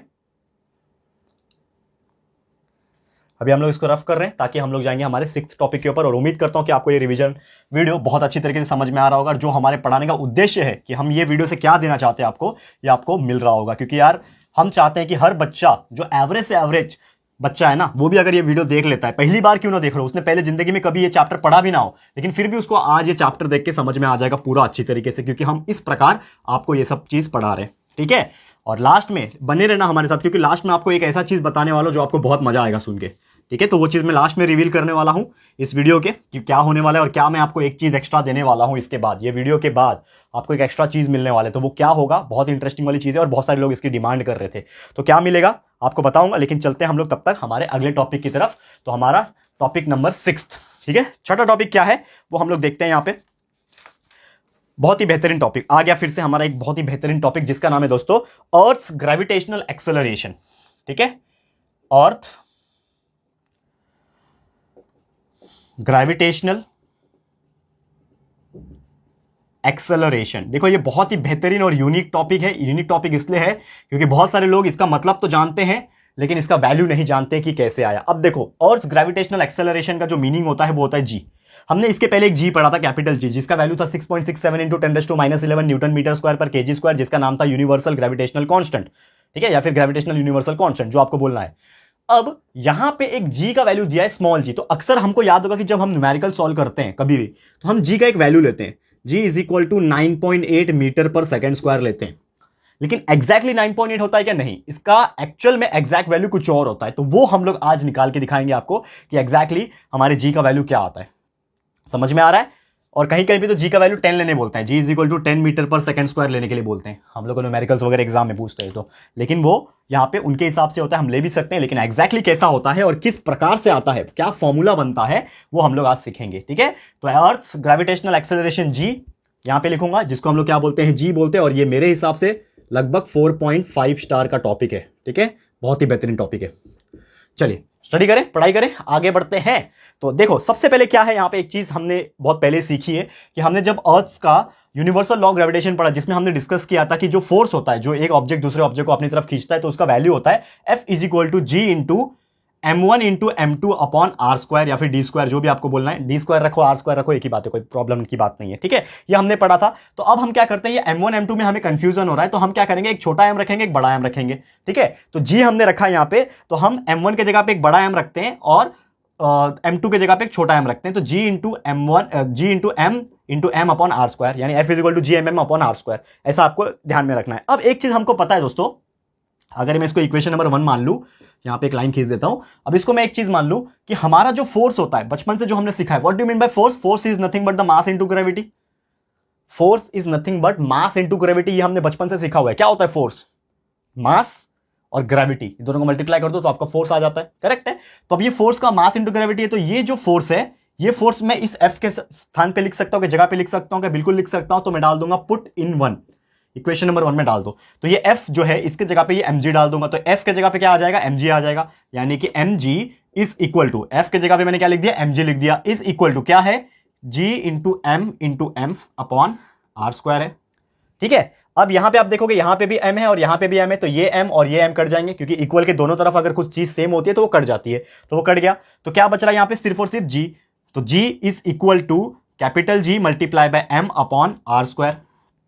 ठीक है, समझ में आ रहा है। तो यानी कि ये g क्या है, that is acceleration due to gravity बोल लो, या फिर अर्थ का ग्रेविटेशनल एक्सेलरेशन बोल, इसका एक और नाम है। g का मतलब होता है ग्रेविटी का वैल्यू, या फिर एक्सेलरेशन ड्यू टू ग्रेविटी का वैल्यू, या फिर उसको बोलते हैं हम लोग ग्रेविटेशनल एक्सेलरेशन भी बोलते हैं। तो अब g का वैल्यू इस फॉर्मूले से कैलकुलेट हो जाएगा। तो ये क्या बन गया, एक फॉर्मूला बन गया।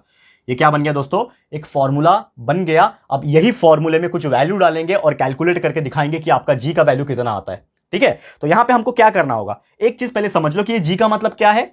ये g का मतलब है, g is equal to gravitational constant, g is equal to gravitational constant है, यूनिवर्सल ग्रेविटेशनल कांस्टेंट। m का मतलब क्या है, तो m का मतलब होता है दोस्तों यहां पे मास ऑफ अर्थ, हमारे पृथ्वी का वजन कितना है, हमारा जो पृथ्वी जो प्लैनेट उसका एक वजन है दोस्तों, तो वो कितना वजन है वो यहां पे पता चलेगा इसके थ्रू। उसके बाद यहां पे जो r दिख रहा है, r is nothing but the radius of earth, हमारा पृथ्वी का त्रिज्या, यानी कि अर्थ का जो रेडियस है वो कितना है, कितना बड़ा है भाई, कितना चौड़ा है अर्थ, रेडियस कितना है, ये सब चीज पता चलेगा। तो उसका वैल्यू ऑलरेडी हमें पता है दोस्तों, वो दिया हुआ रहता है, वो दिया हुआ रहता है, क्योंकि वो कांस्टेंट है, वो कभी चेंज होगा क्या, पृथ्वी कभी अपना वजन को चेंज करेगा क्या, नहीं, पृथ्वी कभी अपना साइज को चेंज करेगा क्या, नहीं।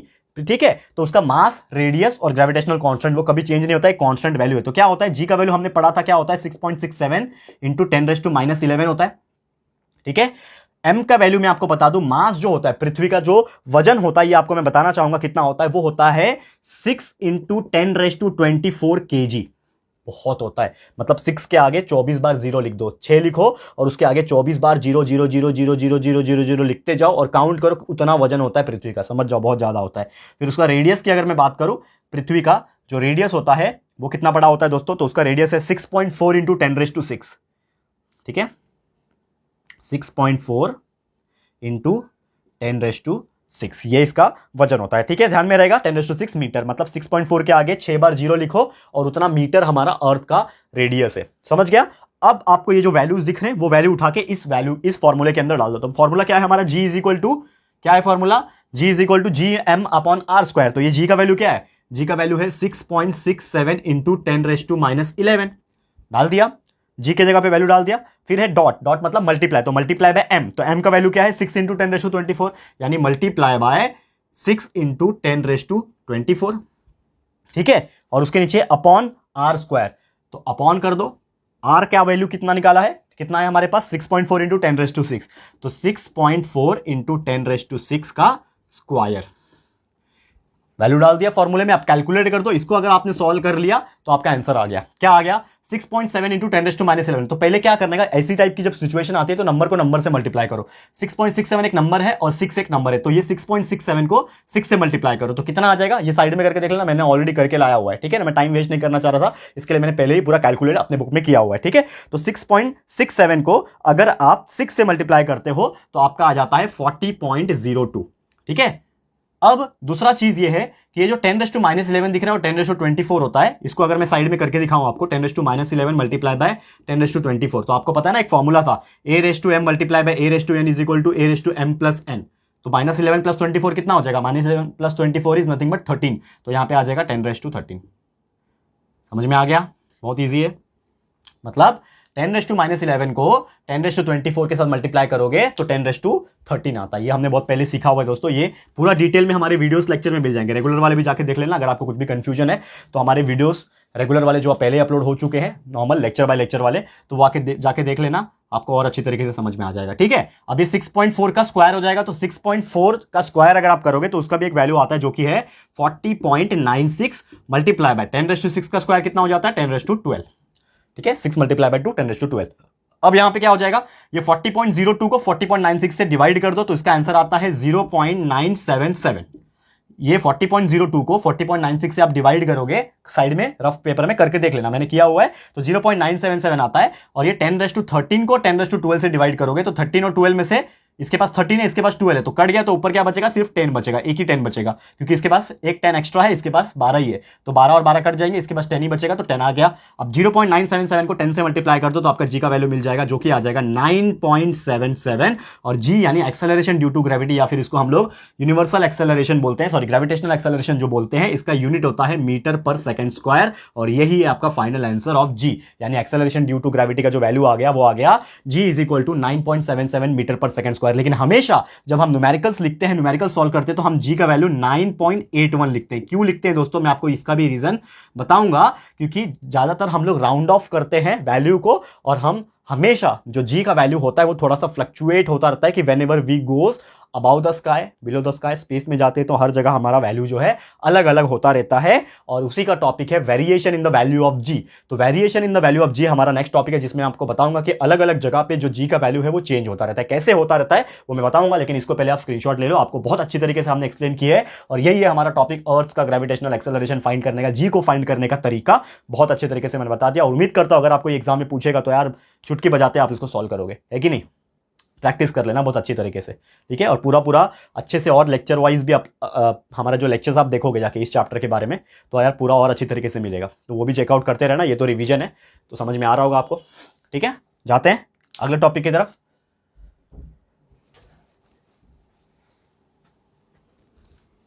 ठीक है, थोड़ा सा टाइम दे दो हमें रफ करने के लिए।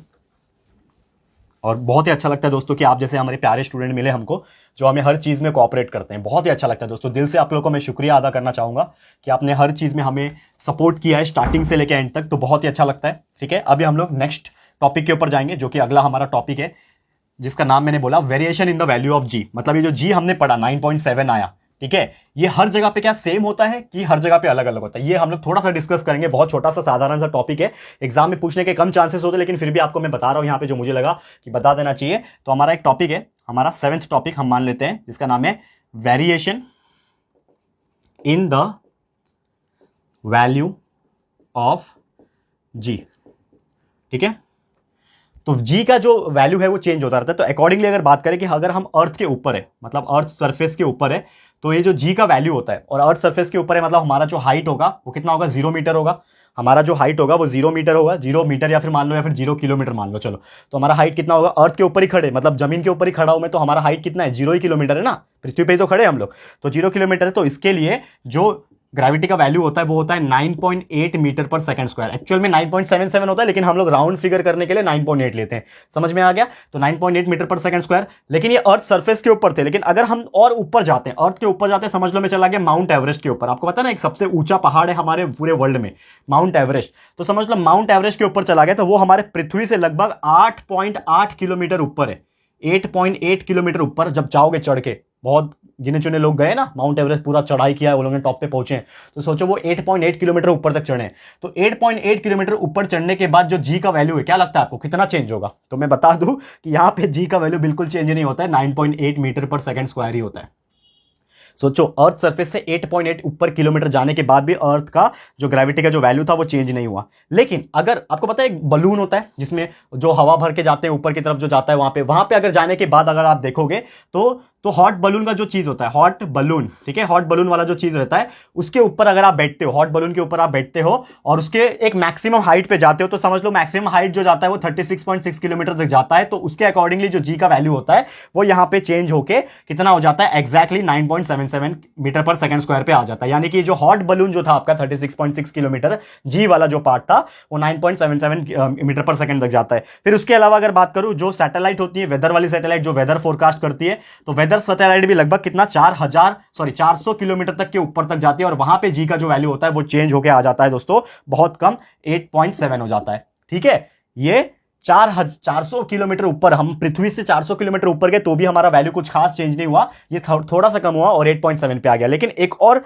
सैटेलाइट होता है जिसको हम लोग बोलते हैं कम्युनिकेशन वाला सैटेलाइट, जिससे हमारा टेलीफोन इंटरनेट वगैरह वाला होता है, तो ये बहुत ज्यादा हाइट पे जाता है। तो कम्युनिकेशन सैटेलाइट लगभग 35,700 किलोमीटर की ऊंचाई तक जा सकता है, इतने हाइट पे। तो उस हाइट पे जी का वैल्यू बहुत कम हो जाता है, यानी उतने हाइट पे आप चले गए मतलब स्पेस में ही चले गए लगभग, तो लगभग हो जाता है 0.225 मीटर पर सेकंड स्क्वायर। तो आप इससे एक अंदाजा लगा सकते हो कि हमारा जो जी का जो वैल्यू है, हमारा जो ग्रेविटी का वैल्यू जो है वो कैसे धीरे धीरे अकॉर्डिंगली चेंज भी होता रहता है, फटाफट से क्या होता है वो चेंज भी होता रहता है। क्लियर है दोस्तों? तो उम्मीद करता हूं कि आपको ये बहुत ही अच्छी तरीके से समझ में आ गया होगा। अब मैं इसको मिटाने जा रहा हूं क्योंकि दोस्तों और 2 से 3 टॉपिक छोटे छोटे बचे हुए हैं, इसको हम लोग क्या करेंगे फटाफट से कंप्लीट करा देंगे और ये पूरा वन शॉट जो वीडियो है ये हमारा कंप्लीट हो जाएगा। तो इसको आप स्क्रीनशॉट ले लिए होंगे, तो आप इसको क्या कर दो, मिटा रहा हूं मैं, ठीक है, स्क्रीनशॉट ले लो चाहिए तो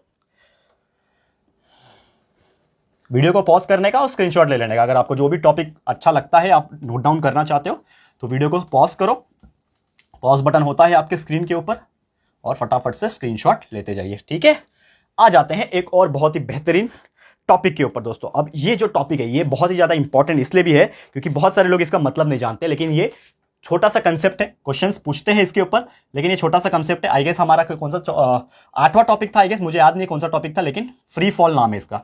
तो फ्री फॉल क्या होता है? अब जैसे कि आप जानते हो फ्री फॉल का एक्चुअल में एक मीनिंग होता है, नाम से ही पता चल जाएगा। फ्री फॉल मतलब फ्री होके नीचे गिरना।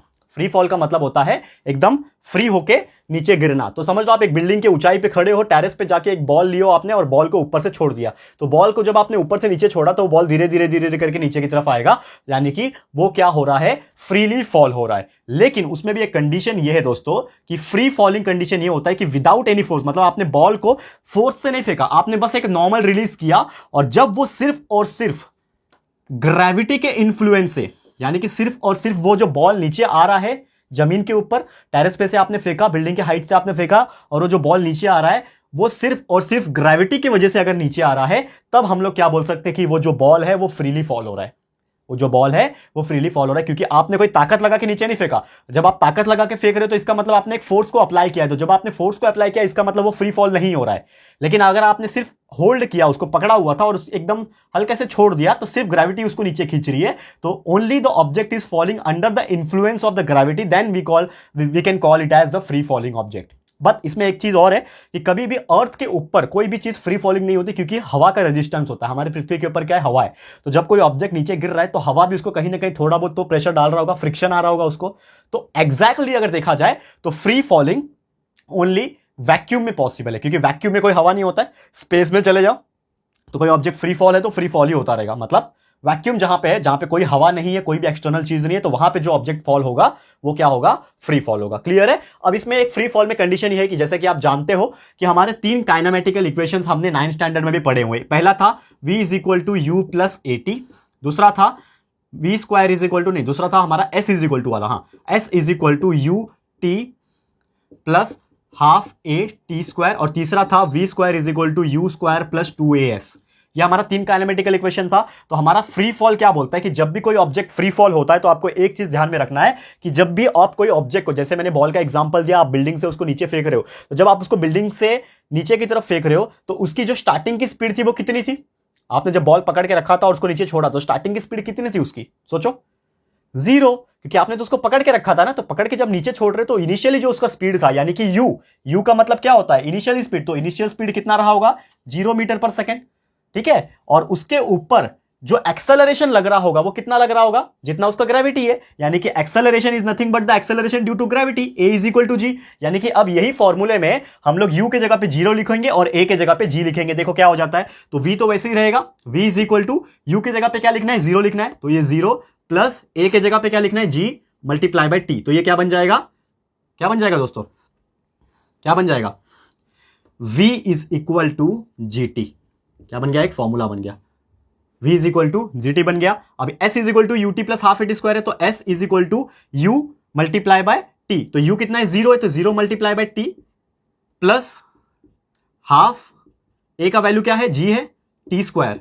तो ये 0 मल्टीप्लाई बाय टी 0 हो गया, तो क्या बचेगा सिर्फ और सिर्फ s is equal to 0 multiply by T 0 और ये हाफ जी टी स्क्वायर, मतलब हाफ जी टी स्क्वायर। तो ये भी एक फॉर्मूला बन गया, फ्री फॉल का फॉर्मूला है। हाँ, और तीसरा V square is equal to U square plus 2as, तो V square is equal to U square के जगह पे 0 स्क्वायर, तो 0 square plus 2 multiply by A के जगह पे g और s के जगह पे s। तो ये बन गया V square is equal to 2gs and this is the formula, this is the 3 formula for the free fall condition. ये आपको ध्यान में रखना है। क्लियर है दोस्तों? तो उम्मीद करता हूं कि ये टॉपिक भी बहुत इजी है, बहुत इजीली एग्जाम में पूछने के चांसेस कम होता है, पूछेगा भी तो ऐसा पूछेगा, एक्सप्लेन फ्री फॉल या फिर explain the examples of free fall, explain the formulas for free fall. तो ये आप लोग लिख सकते हैं, इसको आप स्क्रीनशॉट लेते जाइए। और हम जाते हैं हमारे आज के इस लेक्चर के, यानी कि आज के इस वन शॉट वीडियो के दोस्तों आखिरी टॉपिक पे, जो कि बहुत ही बेहतरीन मैं मानता हूं दोस्तों इसको, वो है इस टॉपिक का आखिरी टॉपिक, एस्केप वेलोसिटी। अब ये क्या होता है इसको हम लोग समझने की कोशिश करेंगे, ठीक है। तो आप लोग स्क्रीनशॉट ले लिए होंगे, तो मैं इसको रफ कर लेता हूं फटाफट से, क्योंकि हम लोग अभी लास्ट में जा रहे हैं तो फटाफट करना पड़ेगा हमें। 9th टॉपिक पे आ गए, ठीक है।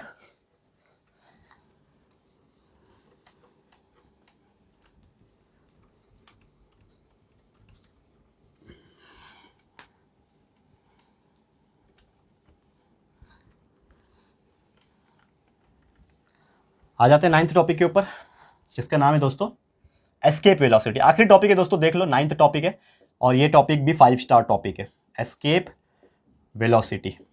ये टॉपिक भी 5 स्टार टॉपिक है, क्योंकि एग्जाम में पूछने के चांसेस ज्यादा होते हैं। अब एस्केप वेलोसिटी नाम से पता चल जाएगा कि ये एक वेलोसिटी है जो एस्केप करना जानती है। एस्केप मतलब बच के निकलना। तो ये एक ऐसा वेलोसिटी, ध्यान से सुनो, समझ लो। एक एग्जांपल ले रहा हूं, मेरे पास एक बॉल है, मैं बॉल को पूरी ताकत लगा के मैं आसमान की तरफ फेंकता हूं। तो हम लोग बचपन में खेलते थे, कैच कैच खेलते थे, एक साइड एक बंदा खड़ा रहेगा, दूसरे साइड एक बंदा खड़ा रहेगा, और हम लोग ऐसे फेंक के मारेंगे, जितने हाइट में बॉल गया फिर दूसरे वाले के पास बॉल जाएगा, वो कैच करेगा, फिर वहां से वो फेंकेगा। लेकिन हमेशा हम जब बॉल ऊपर जितने भी ताकत लगा के फेंकते थे, बॉल नीचे आ जाता था, बिकॉज ऑफ ग्रेविटी। ये होना ही है। तो आप बोलेंगे कि सर ऐसा हो सकता है कि अगर मैं इतना ताकत लगा के फेंकूं, इतना ताकत लगा के फेंकूं कि बॉल जो है कभी नीचे आ ही ना, वो ऊपर ही ऊपर जाते रहे, हमारा इतना ताकत रहे हमारे पास कि वो ऊपर ही ऊपर जाते रहे और वो कभी आए नहीं नीचे। तो ऐसा हो सकता है क्या पॉसिबल? यस, बिल्कुल हो सकता है। एंड वही है हमारा एस्केप वेलोसिटी का मेन सेंटेंस या फिर मेन डेफिनेशन। क्या है एस्केप वेलोसिटी? कि अगर हम कोई भी ऑब्जेक्ट के ऊपर एक इतना ताकत लगाए कि उसके पास इतनी स्पीड आ जाए, वो इतनी स्पीड आने के बाद वो अर्थ का जो ग्रेविटेशनल इंफ्लुएंस होता है उसको भी पार करके ऊपर चले जाए, तो वो कभी नीचे आएगा ही नहीं है। और वही जो ताकत लग रही है, वही जो वेलोसिटी लग रही है दोस्तों, उसी को मैं क्या बोलता हूं दोस्तों? Escape velocity. क्या बोलता हूं? उसी को हम लोग क्या बोलते हैं? Escape velocity. यानी कि हमने उस ऑब्जेक्ट को इतनी ताकत लगा के इतनी स्पीड के साथ भेजा, वो जो स्पीड होती है ना एस्केप वेलोसिटी, वो एक ऐसी स्पीड होती है कि वो उतनी स्पीड से अगर जा रही है, किसी भी ऑब्जेक्ट की स्पीड जो जा रही है इतनी हाइट पे, तो वो कभी लौट के वापस रिटर्न ऑब्जेक्ट आएगा ही नहीं। वो अर्थ का ग्रेविटी का जो लेयर होता है उसको पार करके ऊपर चले जाएगा और रिटर्न कभी अर्थ पे नहीं आएगा। तो वो जो ताकत होती है, वो जो एस्केप वेलोसिटी, वो जो स्पीड होती है, उसी को बोलते हैं एस्केप वेलोसिटी। और इसको लिखते हैं हम लोग ESC का मतलब होता है एस्केप वेलोसिटी। और इसका एक फॉर्मूला होता है दोस्तों, ये फॉर्मूला आज आप लोग ध्यान में रख लीजिएगा, क्योंकि इसके ऊपर न्यूमेरिकल्स हमेशा पूछते हैं। तो वी एस्केप यानी कि एस्केप वेलोसिटी का फॉर्मूला है दोस्तों, इज इक्वल टू √2gm/r।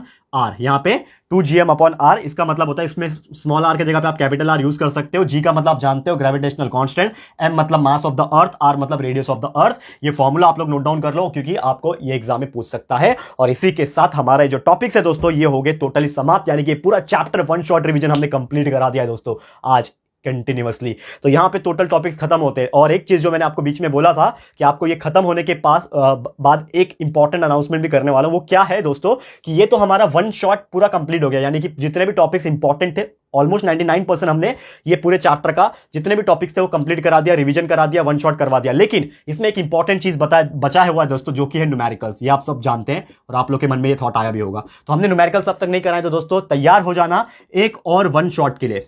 एक और वन शॉट वीडियो आएगा सिर्फ और सिर्फ न्यूमेरिकल्स के लिए इस चैप्टर का।